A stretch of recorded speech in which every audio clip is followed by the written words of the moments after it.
Bueno, no se ve porque no me veo.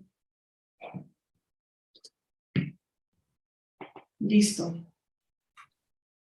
¿Listo? Sí, espérame, creo que ya estamos grabando. No, solo que te quiero presentar.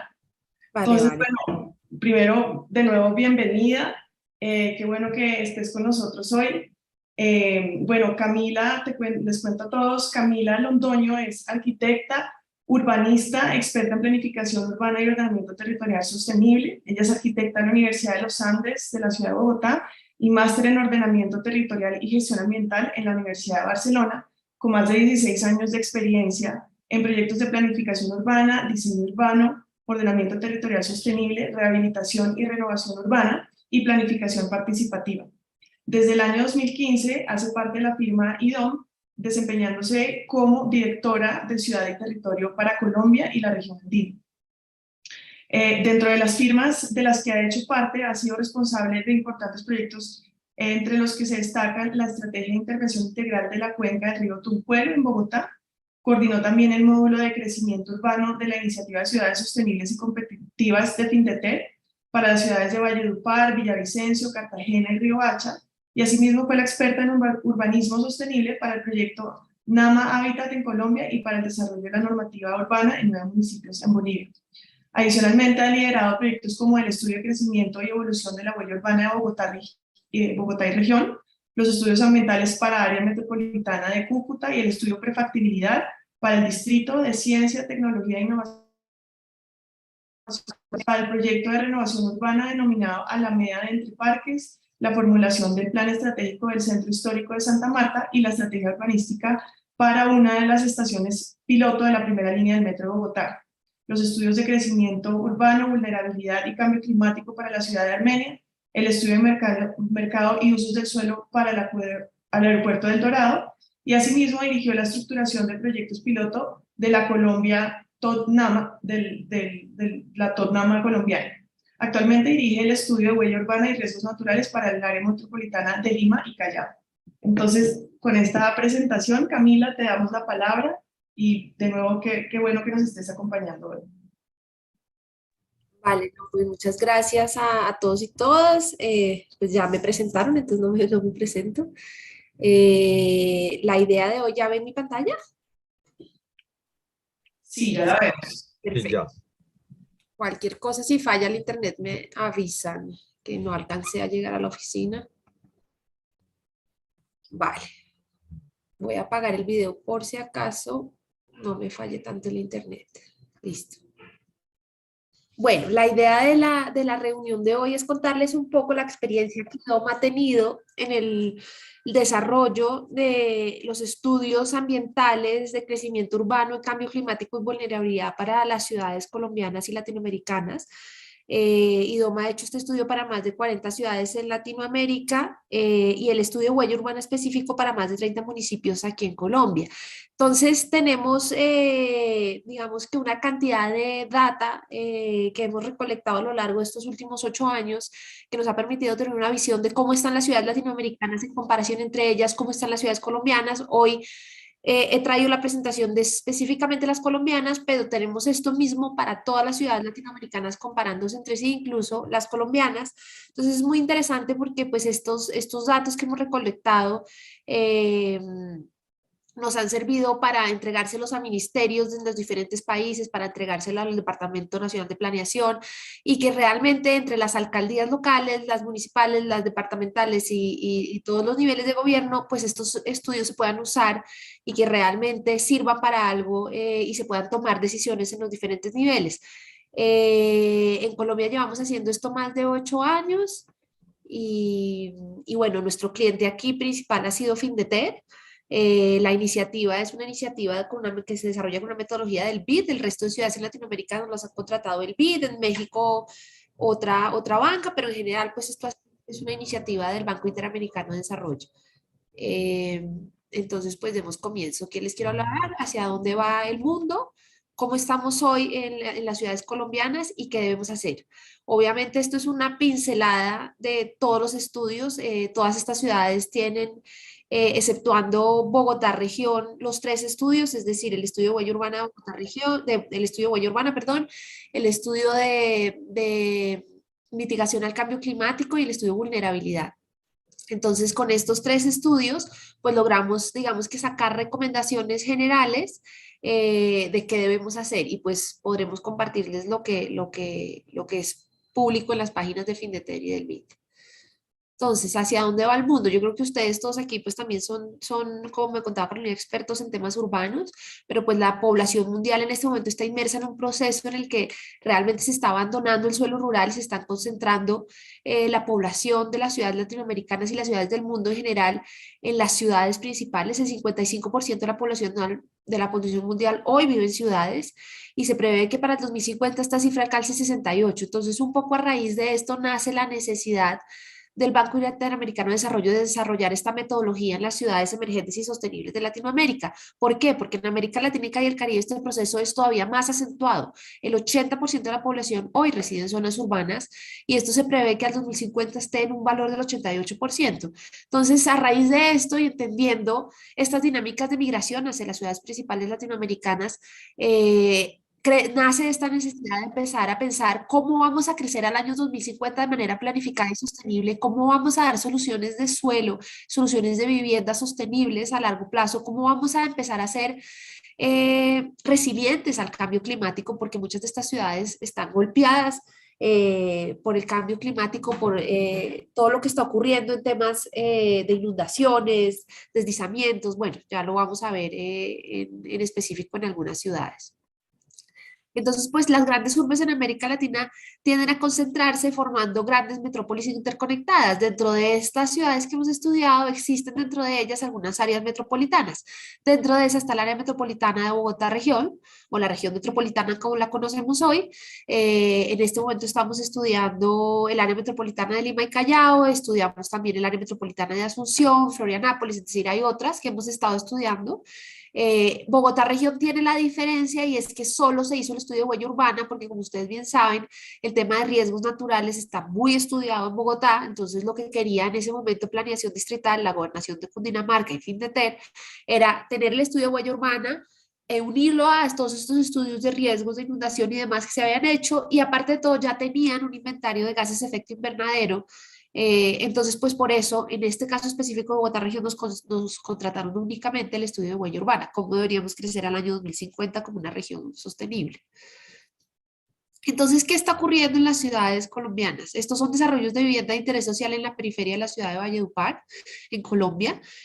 No sé si ustedes pues conocen, yo supongo que sí, todos estos macroproyectos de vivienda de interés social nacional en donde se habilitó suelo rural como suelo urbano para poder desarrollar vivienda de interés social rápidamente y que tuviera, digamos, que los costos necesarios para que las constructoras se pudieran meter allí sobre costos de vivienda de interés prioritario y vivienda de interés social. Y esto pues al final generó este tipo de proyectos que vemos aquí en Valledupar. Esto está al extrarradio de la ciudad, lejos, sin conexión de sistema de transporte público, sin el espacio público suficiente, sin colegios. Entonces, lo que empezamos a generar con estos macroproyectos, que si bien tenían una buena intención de habilitar suelo para vivienda de interés social, empezamos a generar guetos a las afueras de las ciudades, sin conexiones, sin parques, sin colegios. Y esto, pues al final lo que generó fue un sobrecosto para las ciudades, porque tocó llevar todo a estas localizaciones. Y pues este tipo de soluciones de vivienda y sobre todo para personas de estratos socioeconómicos bajos, pues desde nuestro punto de vista no es la solución que se debe llevar a cabo. Debemos integrar este tipo de soluciones al casco urbano consolidado de las ciudades o el suelo de desarrollo máximo que esté, pero no pues en estos suelos rurales en el extrarradio que pues al final lo que nos generaron fue una problemática mayor. Esto, por ejemplo, es lo que está ocurriendo en la vivienda de baja densidad de Chía. Hoy en día Chía no tiene ya suelo rural, le queda muy poco. Y realmente la premisa de ese momento del alcalde era ya, pues es que no somos un municipio agrícola, nuestro suelo rural ya no existe, somos una extensión de Bogotá y este son el tipo de ocupaciones que se están dando en todo Chía. Hoy Chía y Cajicá están completamente colapsados porque además este tipo de soluciones únicamente le dan espacio público y vías al interior de este tipo de parcelaciones, pero realmente no solucionaron los problemas de mayor densificación que estaban generando en estos pequeños municipios. Entonces, pues esto es una muestra de lo trágico que está ocurriendo en nuestra sabana. Aquí ven pasar el río Bogotá con estos fenómenos del niño, lo que está ocurriendo, pues ya muchos de estos conjuntos en el 2011 se inundaron y pues no estaban preparados realmente para el efecto del cambio climático sobre las avenidas torrenciales que se generaban en el río. Luego, pues tenemos también este descrecimiento descontrolado de viviendas informales en zonas de riesgo. Esto es en Armenia.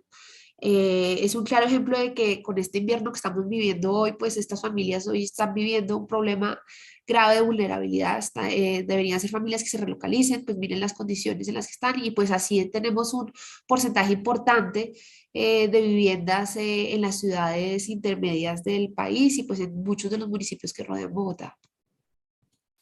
Adicionalmente, estamos generando polos de concentración de atracción de zonas residenciales con malas condiciones de transporte público. En Bogotá región, para que se hagan una idea, no se construye una vía de acceso hace más de 60 años. Tenemos las mismas vías de acceso con un crecimiento poblacional importante y con una atracción hacia Bogotá permanente de más de 60 viajes diarios.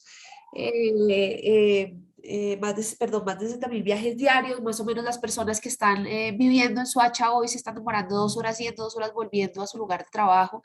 Entonces, pues dentro de las propuestas que nosotros hacemos en muchas de las ciudades y sobre todo en las metrópolis que están generando esta gran concentración de polos de atracción en cuanto a trabajo y servicios, pero que están generando las zonas residenciales en zonas alejadas, pues lo que estamos poniendo realmente lo que tenemos que hacer aquí es generar desarrollo orientado al transporte sostenible, como uno de los ejemplos que les decía Carolina que hemos desarrollado aquí en IDOM, en donde generemos concentración de mixtura de usos alrededor del transporte público, para que pues esto no ocurra, generemos una mezcla de estratos socioeconómicos que permita que todos puedan llegar a su lugar de trabajo en menos tiempo, a 15, 30 minutos, como está un poco planteado hoy el Plan de Ordenamiento Territorial de Bogotá, el decreto 555, y no pues lo que estamos viviendo hoy en día aquí nosotros mismos en Bogotá región. También tenemos pues además viviendas vulnerables, ciudades poco resilientes al cambio climático. Esto es San Andrés y Providencia y pues claramente pues tenemos un reto importante de aquí en adelante. Entonces, ¿cómo estamos? Aquí está en las ciudades, las 40 ciudades emergentes de la región que estudiamos en IDOM en los últimos más o menos 9 años. Son todas las que ven en el mapa. Estudiamos Cusco, Ciudad de Belice, Hermosillo, ciudades brasileras, ciudades argentinas, ciudades chilenas, ciudades mexicanas, como les digo, las colombianas que vamos a ver a continuación, ciudades peruanas, ciudades del Caribe. Y bueno, digamos que esto nos da, todas con la misma metodología, nos da unos resultados muy interesantes a comparar. Como les digo, les podemos también mandar la presentación que nos compara a nosotros con el resto de ciudades latinoamericanas. Y las colombianas son las que ven aquí. Entonces tenemos Riohacha, Santa Marta, Cartagena, Cúcuta y su área metropolitana, Río Negro, Armenia, Ibagué, Río Negro, Armenia, Ibagué, Neiva, Villavicencio, Pasto y Bogotá región, dentro del marco de que solo hicimos el estudio de huella urbana. Entonces, ¿cuál es el enfoque de las ciudades sostenibles del BID? Lo que hacemos acá es hacer un cruce entre lo que es el cambio climático, hacemos un inventario de gases de efecto invernadero y hacemos un escenario tendencial de este inventario al año 2050 y un escenario óptimo. Esto lo que también nos permite hacer recomendaciones relacionadas con cómo no seguir aumentando las emisiones de gases de efecto invernadero al 2050. Y esto obviamente está relacionado en cómo estamos creciendo con este crecimiento acelerado. También hacemos un estudio de vulnerabilidad y riesgos. En todas las ciudades se seleccionaron 3 riesgos naturales. Entonces lo que hacemos es construir recomendaciones para reducir las causas que permitan reducir los impactos. Esto, por lo tanto, son acciones de mitigación, pero también damos recomendaciones en cuanto a medidas de adaptación, prever los impactos y adaptarse a los mismos. Esto lo hacemos todo como resultado de un cruce de los 3 estudios que realizamos. Entonces, al cruzar el estudio de cómo deberíamos crecer de manera sostenible, el estudio de riesgos al 2050 y el estudio de emisiones de gases de efecto invernadero, lo que hacemos es interrelacionar los 3 estudios y dar recomendaciones en cuanto a crecimiento urbano para que así seamos menos vulnerables a los riesgos que estamos sufriendo en cada una de las ciudades. Por ejemplo, les doy un ejemplo, proponemos parques lineales alrededor de los ríos que se deben respetar, proponemos reubicación de viviendas que están sobre el frente de los márgenes de los ríos. También proponemos concentración de mezcla de usos en algunas ciudades para así evitar que aumenten las emisiones de gases de efecto invernadero que se generan por temas de movilidad principalmente. Hacemos también propuestas de reforestación para tener mayor absorción de estas emisiones de gases de efecto invernadero y por lo tanto que nuestro escenario tendencial sea menor. Y de esta manera además, en la medida en la que el aumento de la temperatura sea menor, pues los riesgos van a ser menores, pues por lo tanto el cambio climático también. Y todo esto a través de una estrategia urbana integral que, como les digo, en la que confluyen todas estas variables. Y pues esto está muy relacionado con lo que me comentaba Carolina, que ustedes están viendo en estas clases, que son las soluciones basadas en la naturaleza, porque al final muchas de las soluciones que estamos incluyendo en medidas de adaptación y mitigación son soluciones basadas en la naturaleza. Aquí tenemos un mapa un poco de cómo estamos las ciudades hoy. En promedio, lo que van a ver aquí es, al lado derecho tienen el valor medio de las ciudades sostenibles que estudiamos en IDOM, las 40 ciudades de Latinoamérica, el valor óptimo que deberíamos tener en cada una de las variables y el valor medio de las ciudades colombianas. Y al lado izquierdo ven los mismos valores, pero para cada una de las ciudades estudiadas. Entonces, ¿qué vamos a analizar acá?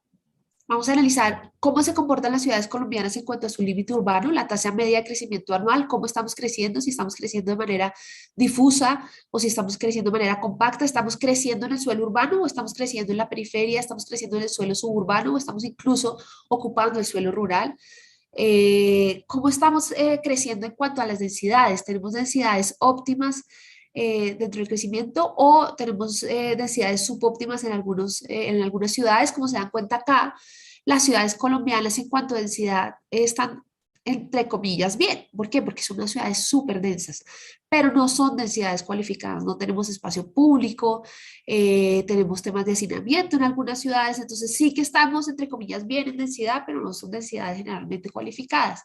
¿Cómo estamos en cuanto a emisiones de gases de efecto invernadero? Las ciudades latinoamericanas no son las grandes emisoras de gases, pero sí que tendencialmente podemos estar en unos años llegando a emitir valores no similares a Estados Unidos, pero de pronto sí a Europa. En cuanto a riesgos naturales, ¿cómo nos encontramos? Equidad, esto quiere decir cómo estamos en cuanto a la ocupación del suelo con los estratos socioeconómicos.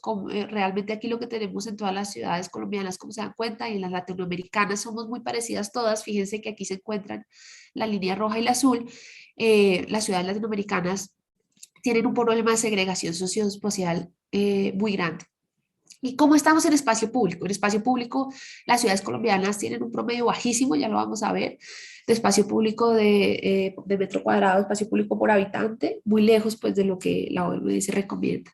Y aquí ven algunos de los resultados específicos para las ciudades, pero pues no me voy a detener mucho acá, pero pues aquí se pueden dar una idea en qué estamos peor y en qué estamos mejor en algunas de las ciudades. Entonces, en cuanto al límite urbano, fíjese aquí el caso de Pasto. En Pasto tenemos una tasa media de crecimiento anual del 1,4 de crecimiento de la huella.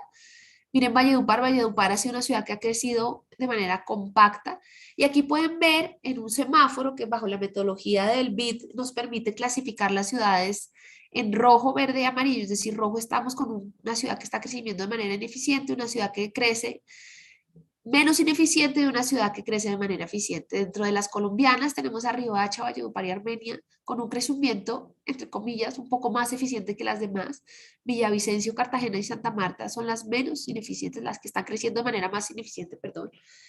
Y aquí en promedio por cada 2 hectáreas de suelo urbano existe 1 hectárea de crecimiento urbano difuso, lo que implica al final un crecimiento ineficiente y insostenible a largo plazo. Y si esto lo multiplicamos al 2050 en los escenarios tendenciales, pues va a ser cada vez peor. No sé si las preguntas las dejamos al final, ¿verdad? Sí, al final, Camila. Tranquila. Sí, nosotros después recogemos. Vale, bueno, pues aquí tenemos este mismo crecimiento y esta división del crecimiento de la huella, por ejemplo, para Bogotá región. Miren lo que ocurre aquí, tenemos una Bogotá muy compacta, en donde el 96% de su suelo se encuentra dentro de una huella urbana continua, pero miren lo que ocurre en los 20 municipios, el 45% del crecimiento se ha dado de manera dispersa y el 22% sobre el suelo rural, solo el 33% del crecimiento se ha dado dentro de la huella urbana continua de los cascos originales de los municipios que rodean Bogotá. Miren el caso, por ejemplo, de Fusagasugá, lo que está ocurriendo hacia Chinauta, el crecimiento de vivienda campestre sobre la vía que todos ustedes deben conocer. Miren ya Chía, Cajicá, y Cota, pues son una sola masa que en un futuro, si ustedes ven este escenario tendencial, pues es dramático. Bogotá se consolida completamente como una gran mancha con estos municipios del norte. Tenemos a un Tejo y un Tabio con menos problemas, pero que ya se están empezando a dar. Si ustedes ven nuestro año base es el año 2016, si no estoy mal, lo que está ocurriendo a hoy, pues ya yo creo que Tejo y Tabio, esto es una foto muy distinta, esto lo hacemos levantando imágenes satelitales de alta resolución. Y miren lo que ocurre en Bogotá. La Calera tiene un casco urbano de 87 hectáreas de huella urbana continua y tiene 1.160 hectáreas ocupadas de manera dispersa con vivienda campestre que nunca le dejó un solo metro cuadrado de espacio público al municipio, ¿no? Y miren, pues el nivel socioeconómico de este tipo de ocupamientos es alto, de ocupaciones, perdón, es alto. Chía tenemos 436 continuos y 1.500 dispersos. Sopó 60 continuos y 663 dispersos, todos estos en estratos socioeconómicos altos.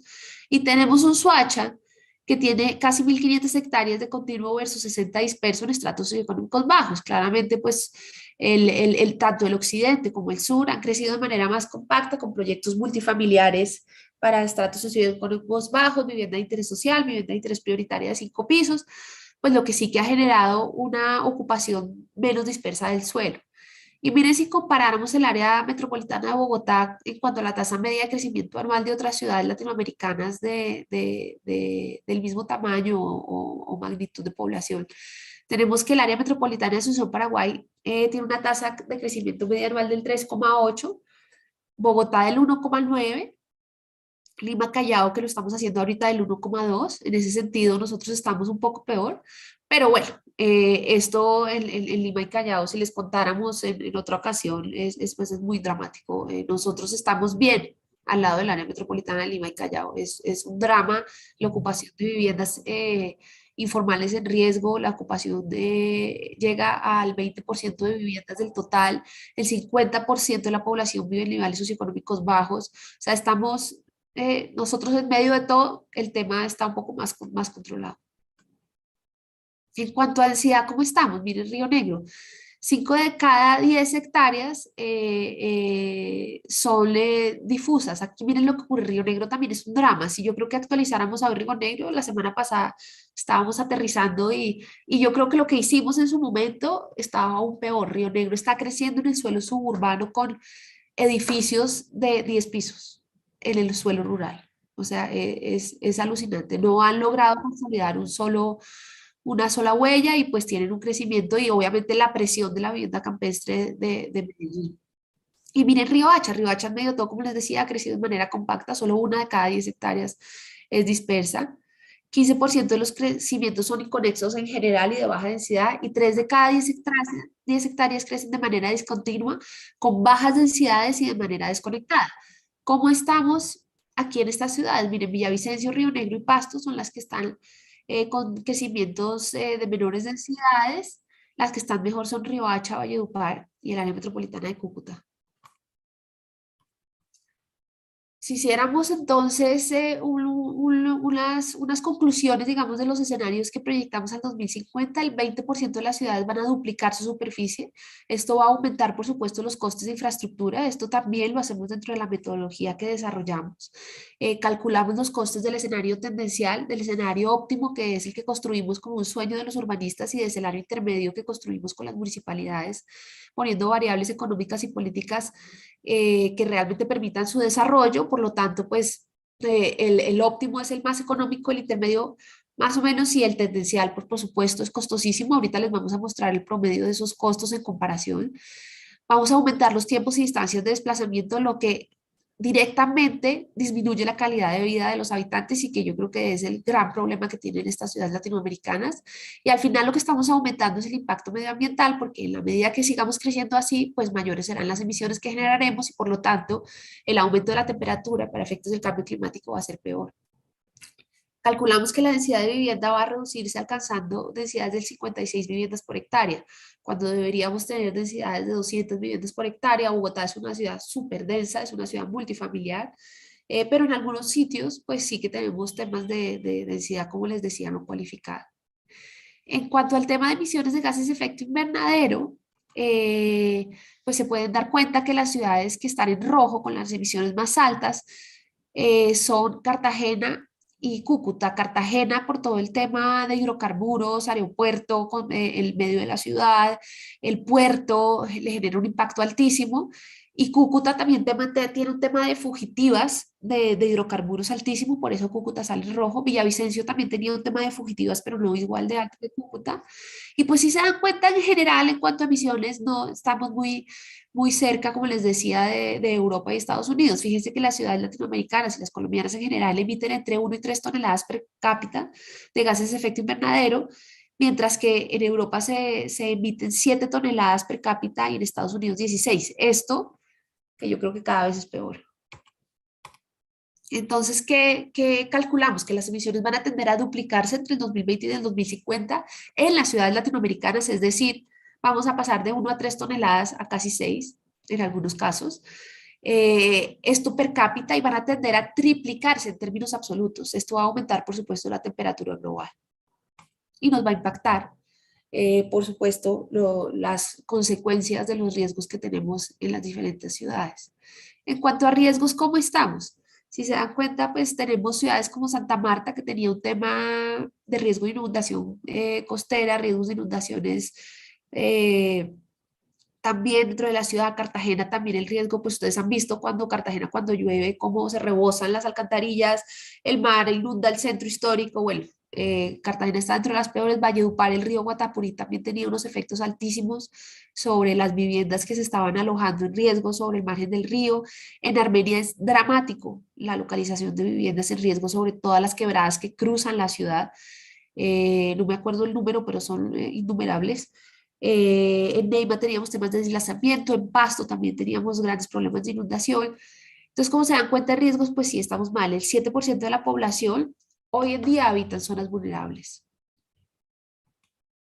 Esto es una modelación de uno de los riesgos que hacemos. Esto es el río Guatiquía en Villavicencio. Y miren lo que ocurre aquí. Hicimos una modelación, una simulación de la amenaza de inundación para un periodo de retorno de 100 años. Y gracias a Dios llegamos a tiempo a la modificación del plan de ordenamiento territorial, porque el municipio quería poner su suelo de expansión del otro lado del margen del río Guatiquía, donde ustedes vieron que ocurrió esto, que podemos devolverlo para que lo vean, cómo se desborda el río Guatiquía en este periodo de retorno. Y pues ellos querían utilizar todo este suelo de la parte de arriba del margen del río para localizar suelo de expansión o suelo de vivienda campestre suburbana, y pues claramente esto permitió que revirtieran la decisión y movieran estos suelos y los dejaran como en algunos casos agrícolas. Si se dan cuenta, además ahí está el aeropuerto de Villavicencio, pues también es un tema que se inunda, entonces pues tocaría relocalizarlo.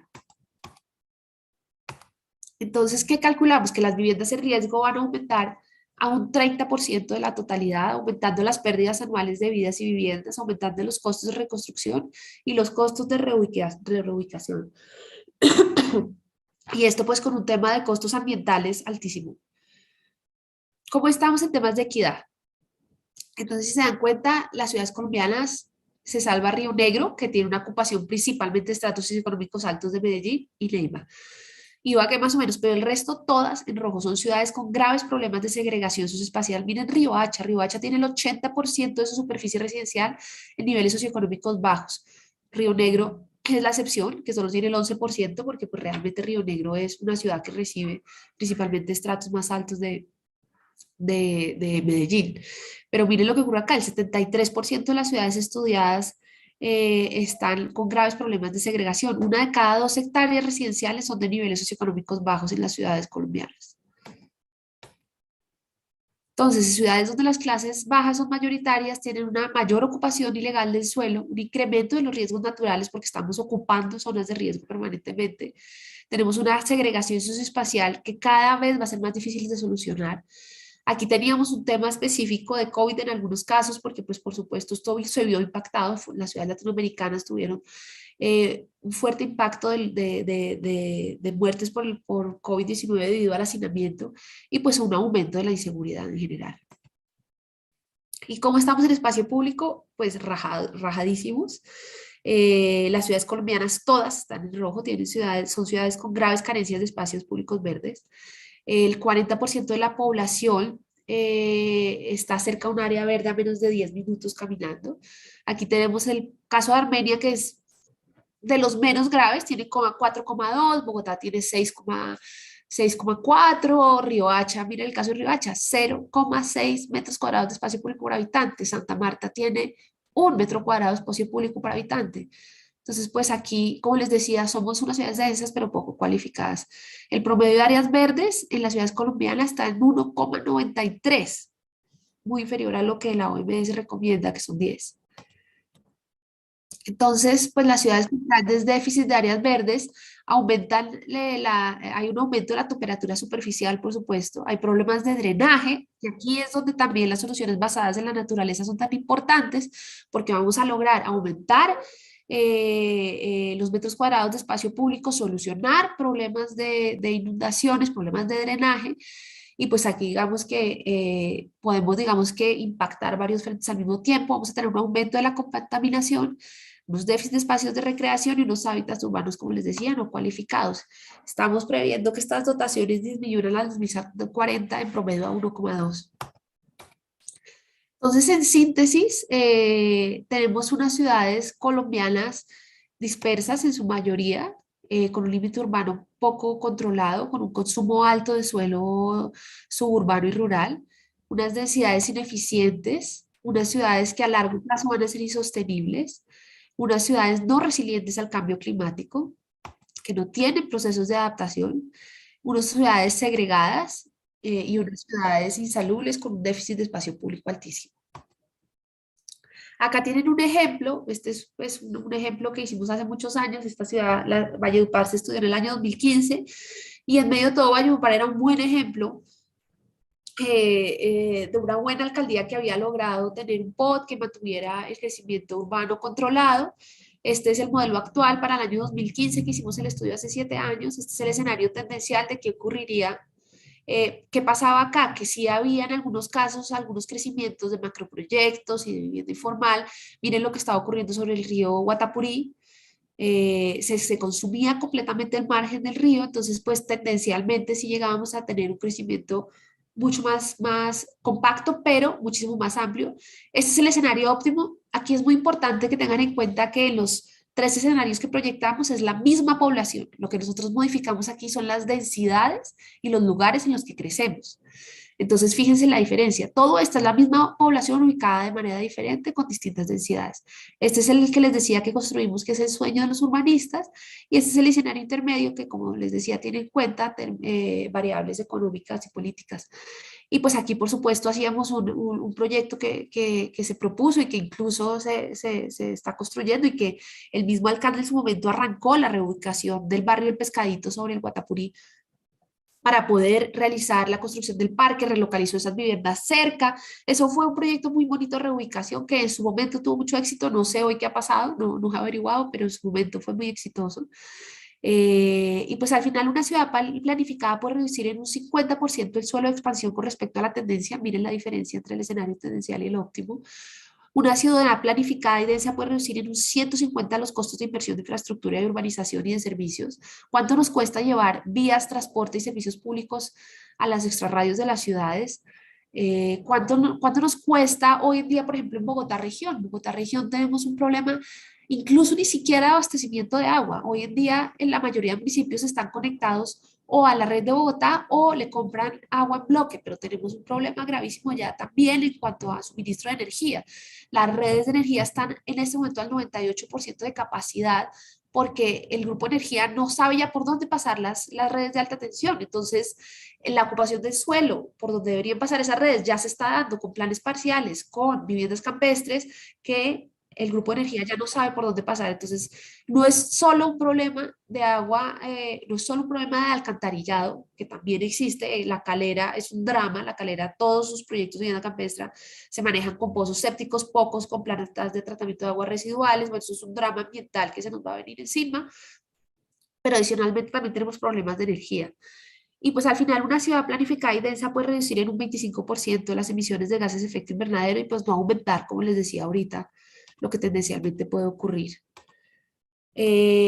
También podemos reducir 4 veces los costes de inversión. Aquí tenemos la comparación. Estos son costes reales de inversión en los diferentes escenarios. Este es el escenario tendencial de la media de lo que nos costaría 300% más versus un planificado que costaría un 81%. Y aquí tenemos una comparación de las diferentes ciudades, Huancayo, Pasto, Colombia. Es el ahorro por ciudad para aplicar la planificación versus el escenario tendencial. ¿Qué ahorro tendríamos en los diferentes escenarios? Miren Río Negro. Río Negro es dramático porque la ocupación de suelo suburbano es altísima. Entonces, ¿qué debemos hacer? Al final es tener a la persona como centro. El gran problema aquí es los habitantes de estas ciudades latinoamericanas, en qué condiciones están viviendo. Y generar lugares para todos, definiendo el límite urbano ecológicamente y económicamente sostenible, con soluciones basadas en la naturaleza. En muchas de las ciudades, no en todas, propusimos un anillo verde de contención del crecimiento. Lugares con oportunidades en donde se mejore la ciudad existente a través de procesos de renovación y potenciemos la cultura y la identidad. Sé que es un gran reto, sabemos que la renovación urbana en las ciudades latinoamericanas es un reto enorme, Bogotá es un gran fracaso de esto, sin ser aquí muy, espero que nadie se ofenda, pero pues hemos hecho muy poco en cuanto a lo que deberíamos poder hacer en renovación. Sabemos que es motivo de utilidad pública, pero no somos capaces de dar ese paso en donde realmente la alianza entre el público y el privado se dé para que los procesos de renovación urbana sean un éxito tanto para la ciudad como para los privados, porque pues es que no es una mentira que pues si no hay pues una ganancia de lado y lado, pues estos procesos no van a ocurrir, pero sí tiene que haber una inversión fuerte del Estado, tiene que haber una voluntad política enorme para que estos procesos se den.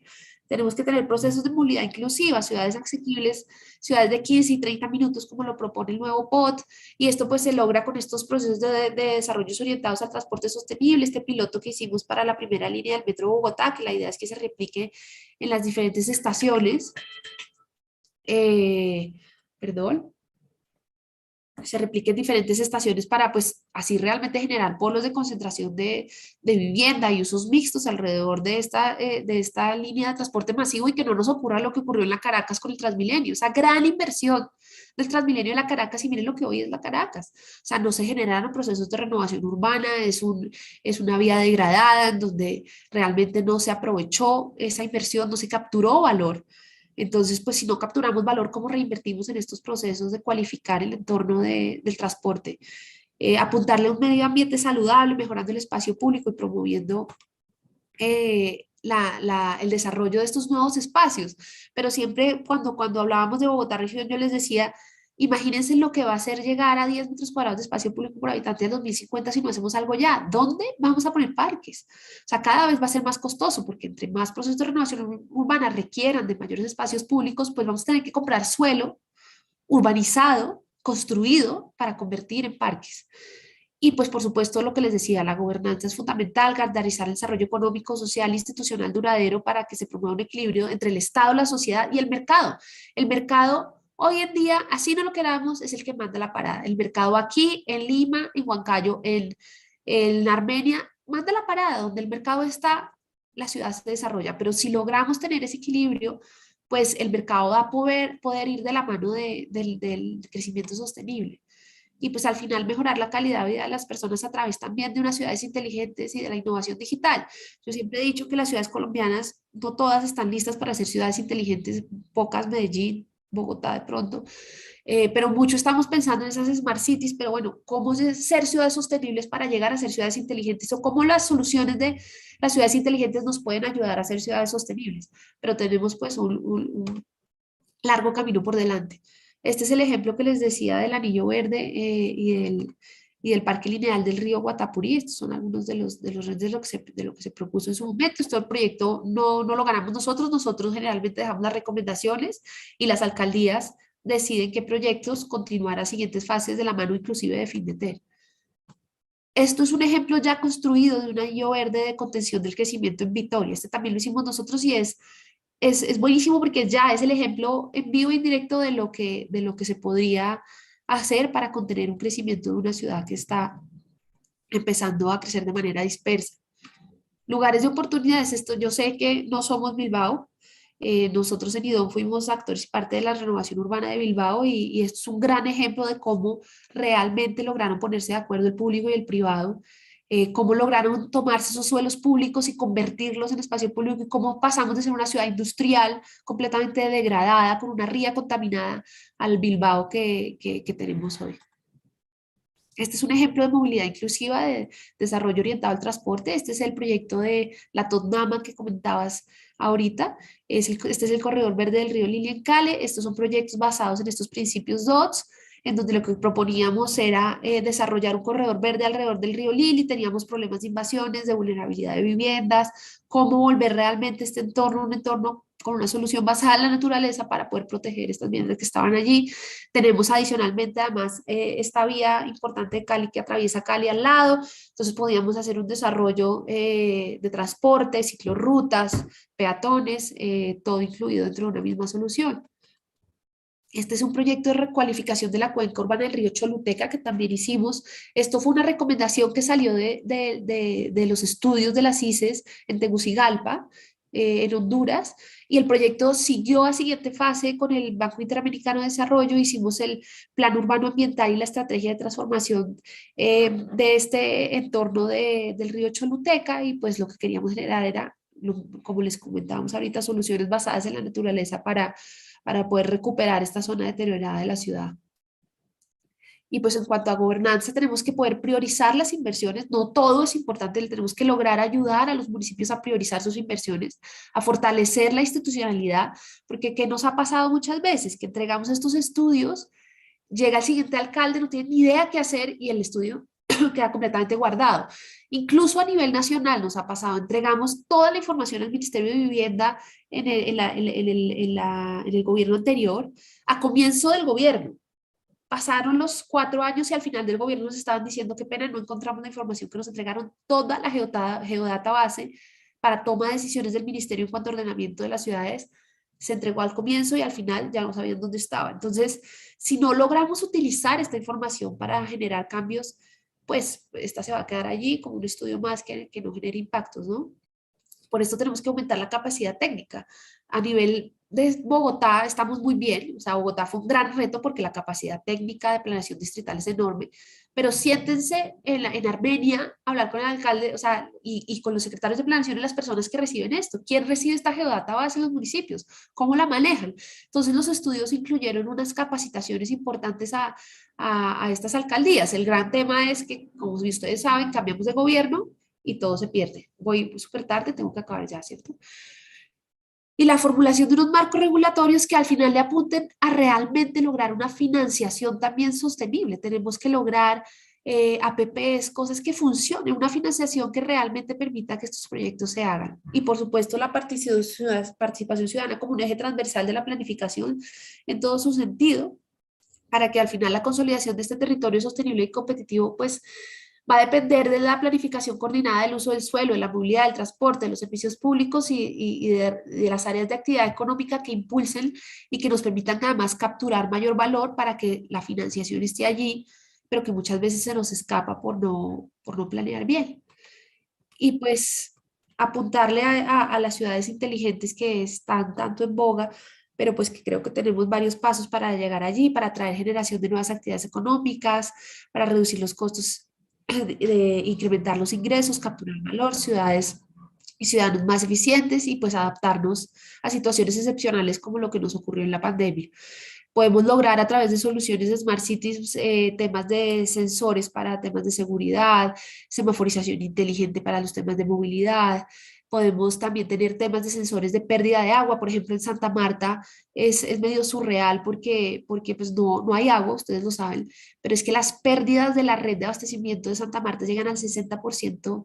Entonces, pues ¿cómo vamos a traer agua desde un tubo del Magdalena o como sea la solución de todas las que se han pensado para traer agua a Santa Marta?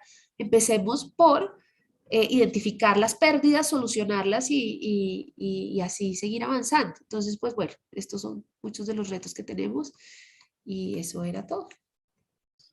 Camila, mil gracias. Yo creo que todos los participantes, incluyéndome y todos los miembros del equipo, estamos impresionados con toda la información que nos acabaste de compartir. Mil gracias. Yo creo que afortunadamente esto queda en YouTube y yo creo que sí valdría la pena, al menos en mi caso, yo lo voy a volver a ver. Bueno, voy a pasar rápido a las preguntas porque hay un par aquí en el chat.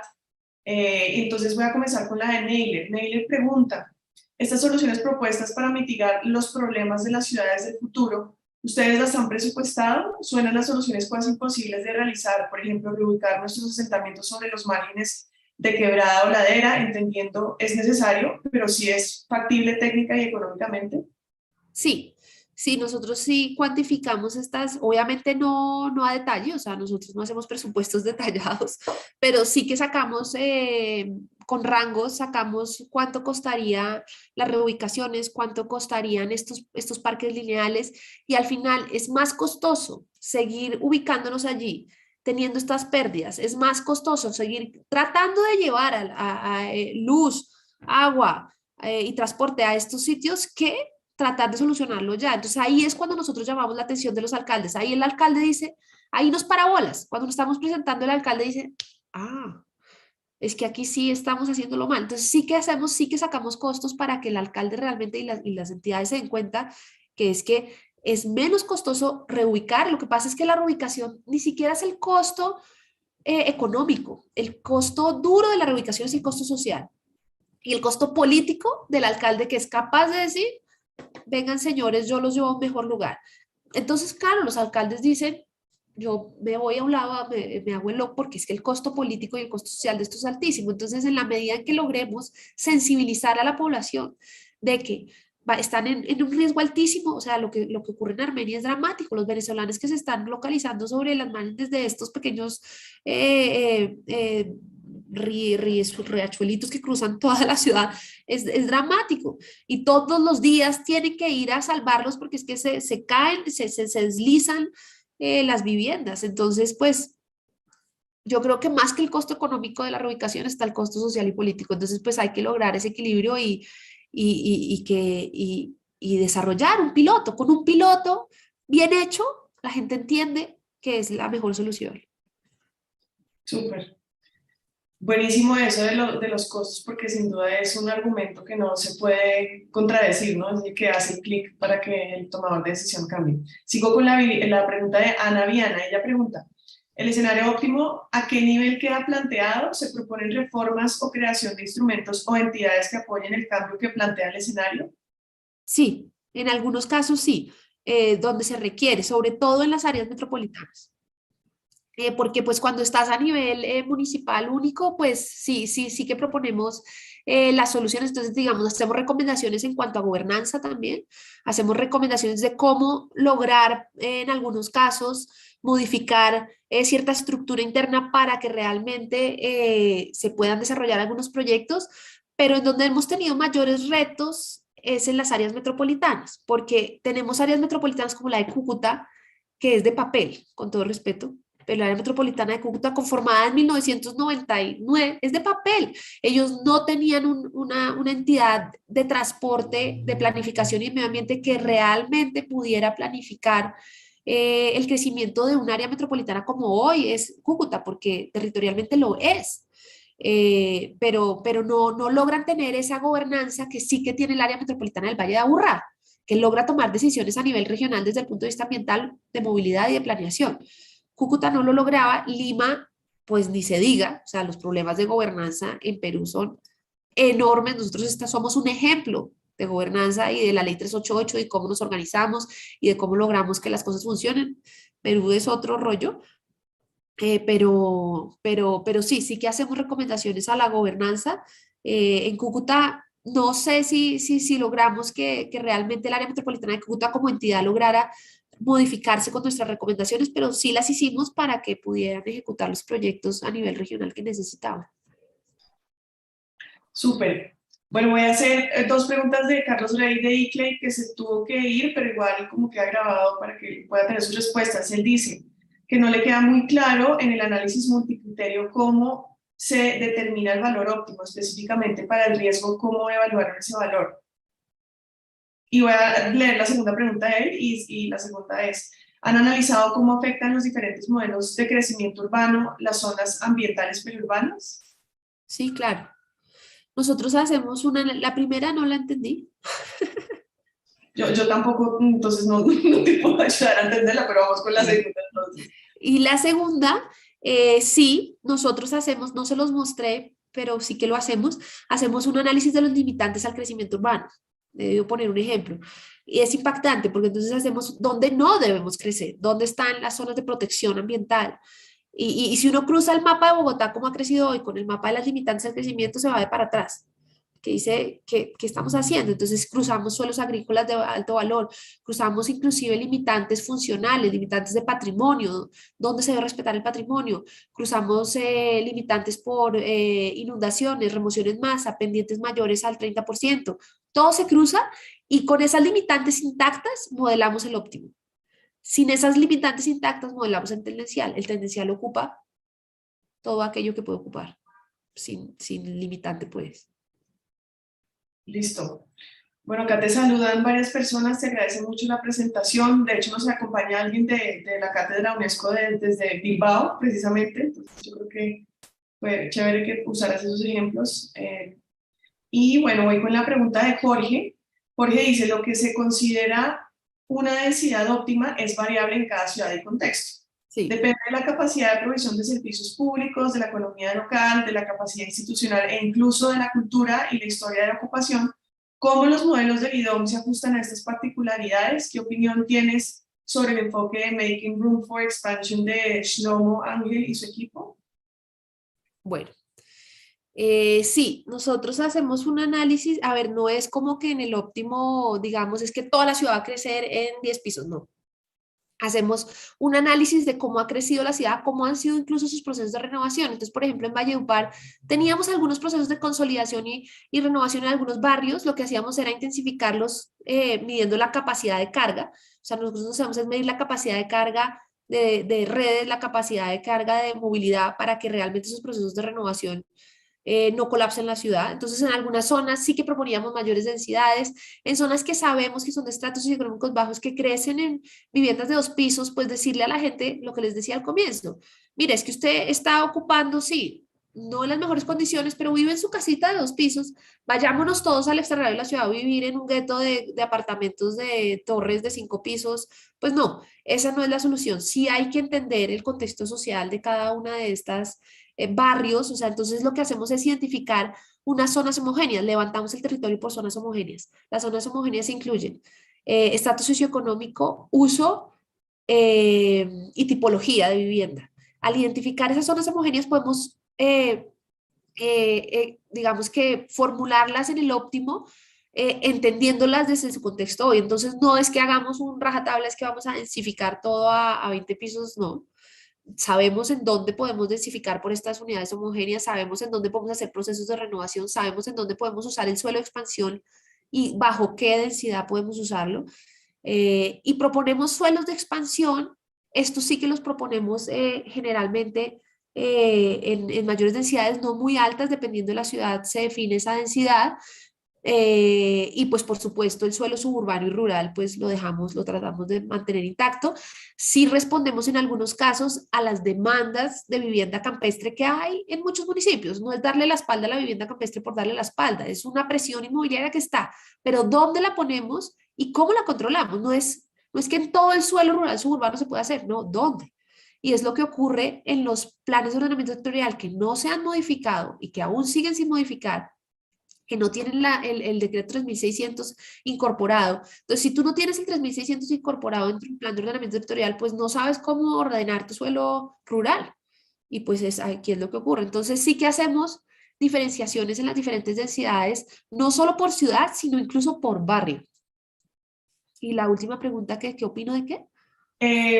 No, de Ingrid, de la opinión tienes sobre Making Room for Expansion de Shlomo Ángel y su equipo, no, la No, pues verdad. me cortaron. No lo conozco, lo voy a anotar y lo leo. Bueno, voy a seguir con la última pregunta ya porque varios se tienen que retirar y es de Ingrid Alfaro de San Salvador. Ella pregunta, gracias, me parece interesante el tema de cinturones verdes y los escenarios tomando en cuenta misma población y modificando la densidad. Pregunta, ¿estos análisis son del tipo de diagnóstico y propuesta que profesionales y qué profesionales participaron en la elaboración? Vale, pues esto de todos, sí, nosotros hacemos diagnóstico con imágenes satelitales de alta resolución, incluso levantamos modelos digitales del terreno para efectos de los riesgos, para las inundaciones, tenemos modelos digitales del terreno de todas las cuencas de las ciudades que vieron, incluso a resolución de 5 metros, entonces aquí participan. Para el módulo 3, que es el módulo de crecimiento urbano, somos urbanistas, en algunos casos economistas urbanos. Para el de vulnerabilidad, pues son expertos en riesgos de desastres, expertos hidráulicos, expertos en remoción en masa, expertos en sismos, expertos en volcanes, hemos estudiado sequía, hemos estudiado incendios, hemos estudiado inundación costera, para eso tenemos expertos en inundación costera, hemos estudiado tsunamis, expertos en tsunamis. Eh, bueno, de todo un poco. Y para el caso del estudio del inventario de gases de efecto invernadero y cambio climático, ahí tenemos expertos en cambio climático y expertos en hacer estas modelaciones. Entonces aquí entra, en cuanto a IDOM, entra la línea de negocio de medio ambiente, la de ciudad y territorio que tiene todo el componente de riesgos y a veces entra movilidad. Bueno, Camila, no, de nuevo agradecerte por compartir, creo que a todos nos enriqueciste un montón, además que es muy pertinente esta presentación en el marco de lo que venimos haciendo, porque pues nos hemos concentrado en las soluciones basadas en la naturaleza, pero tu presentación nos da un panorama de ciudad integrando expansión, infraestructura, preguntas como el comentario que hacía Jorge, como bueno, si queremos densidad o no queremos densidad, cómo la queremos, cómo estamos de espacio público, el tema de riesgos, que ha sido un tema recurrente en nuestra presentación, tú lo confirmas y definitivamente tiene que ser una línea central en la planeación de las ciudades a futuro. Entonces yo creo que con esto podemos cerrar. De nuevo agradecerte mucho y quizás te vamos a estar molestando también más adelante porque todos estos, y seguro mucha gente va a querer tener acceso pues a los análisis que han hecho en Colombia. Yo los estuve buscando, pero no los encontré. Tú si no los puedes compartir, sería excelente. Vale, listo. Bueno, mil gracias. Gracias por la invitación. Bueno, a ti por aceptarla. Vale, gracias. Buen día para todos. Que estén bien. La semana entrante no hay clase, ¿listo? Les vamos a mandar un correo. La semana entrante es un break entre la continuación del programa. Entonces les vamos a mandar un mensajito. Bueno, que estén bien. Chao. Chao. Gracias. Muchas gracias. Buen día. Muchas gracias, hasta luego.